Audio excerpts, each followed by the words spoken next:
వచ్చే జన్మలో ఉన్న అనాథలా కాకుండా అందరూ ఉన్నదానిలో పుట్టమ్మా.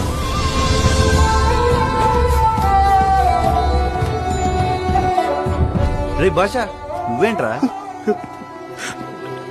నువ్వు ఇక్కడ? ఏదో అనాశంరా, ఎవరూ లేకపోతే చివరి దాకా వచ్చా. అన్ని బానే చేశానులే.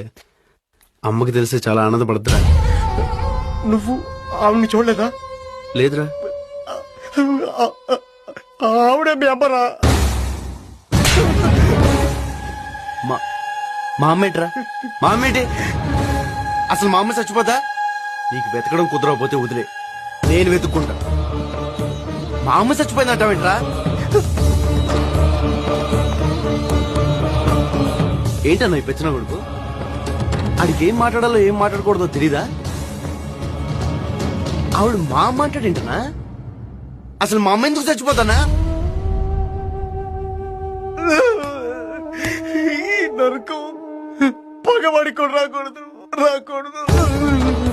ఏం మాట్లాడమేంటన్నా? అటు చెప్పింది అబద్ధం చెప్పు. అటు చెప్పింది అబద్ధం చెప్పనా? అతను చెప్పింది నిజమే. అవును అంకుల్, అమ్మమ్మ ఈ ఆంటీ వాళ్ళ ఇంట్లోనే ఉండేవారు. ఇందాక మీరు తీసుకెళ్తుంటే చూసి ఆ ఆంటీని తీసుకొచ్చా.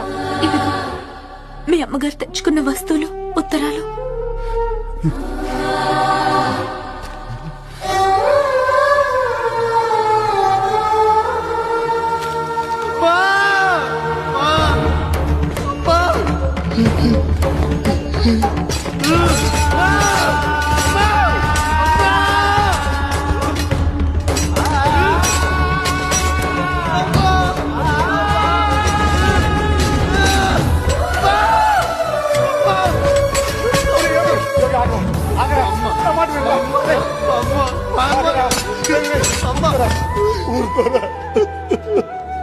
మా అమ్మ అన్నా, మా అమ్మ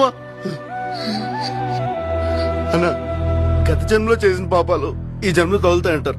కాదన్నా, ఏ జన్మలో ఆ జన్మలోదే. ఎప్పుడు తప్పుడే. మంచికైనా చెడ్డగానే కత్తి పడడం పాపం అన్న, పాపం. ఇదిగో ఇలా మా అమ్మ, మా అమ్మ, మా